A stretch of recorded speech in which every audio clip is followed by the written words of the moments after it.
What is that?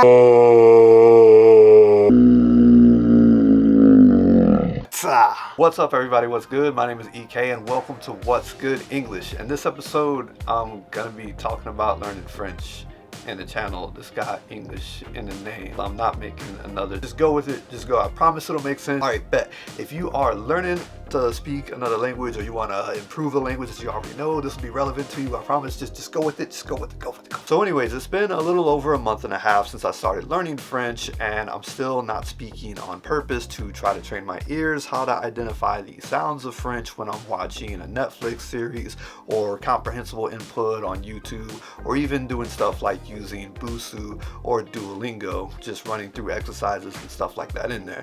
And it has been working out, but it also does kind of make it a bit difficult to shoot a progress video when I don't actually have any speaking progress to show you. But I do at least want to share what I've been doing so far. So first of all, what is that?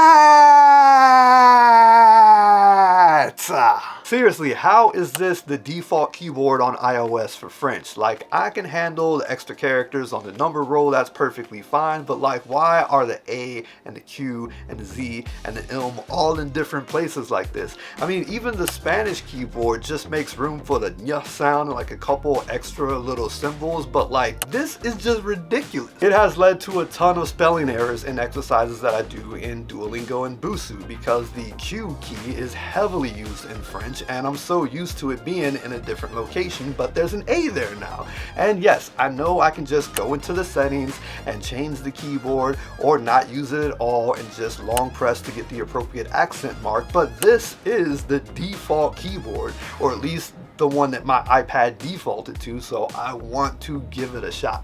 So I'll figure it out, and maybe in a month from now, I won't even be complaining about it. We will see. One really cool thing about learning French for me, as someone who now speaks both English and Spanish fluently, is that I now have two dictionaries in my head to pull from whenever I'm trying to learn new words. And it's really cool to see everything line up sometimes. For example, the color maroon, which is marrón in Spanish, or in French, marron.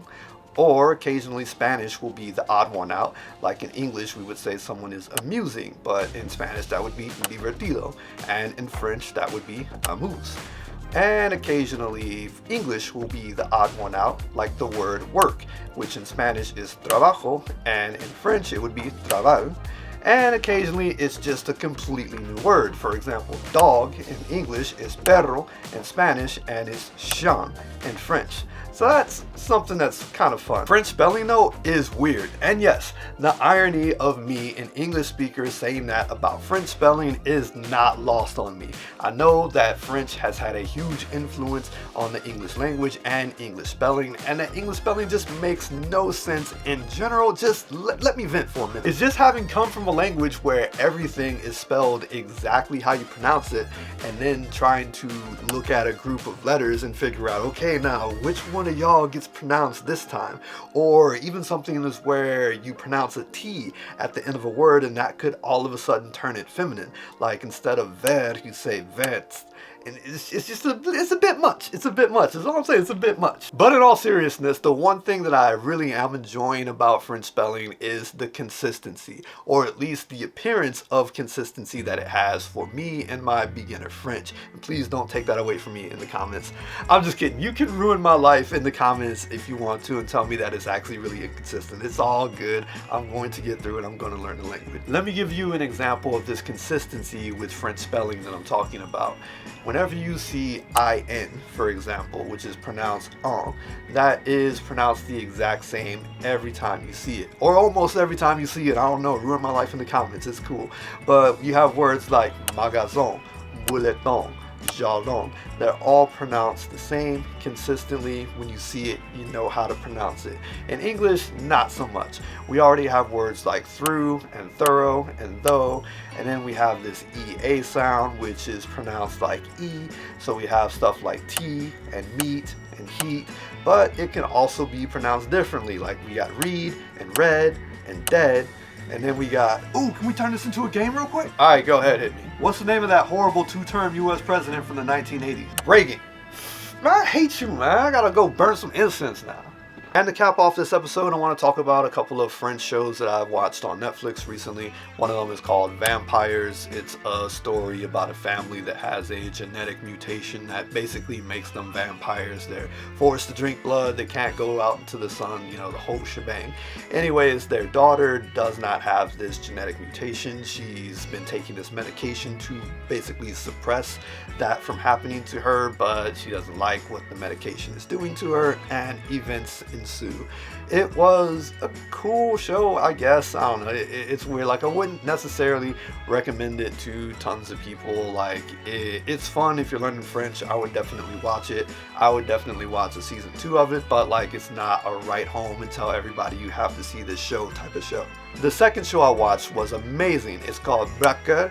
I think in English the title is Ganglands, which is sort of weird because Braqueur is like thieves or robbers or something like that in French, and there's no gang activity or anything like that in the show, so I don't know. I mean, Money Heist at least made sense for what people were doing in that show. Anyways, I'm sorry I'm on this tangent right now, but the show was great. It's about a group of professional thieves, and they are going to get out of the business, but then something happens to one of the thieves' niece. Yeah, something happens to his niece. Sorry, rambling. Yeah, and he has to basically get involved in this whole deal, and it's just, man, I don't want to say anything else because I want everybody to watch the show. Like, don't even watch me. Just like stop watching me and then go watch all 6 episodes of the series. It's really quick. You guys should definitely watch it. It's amazing. There's gonna be a season 2. I read, the first thing I did after I watched the thing was Google to make sure there's gonna be a season 2 of it. Speaking of seasons of stuff that's not coming back, I was really looking forward to season 3 of Mortel, but then I just found out it's been canceled. And I'm sorry for rambling about French television. I know not everybody's coming here for this, but yo, that's what I've been doing.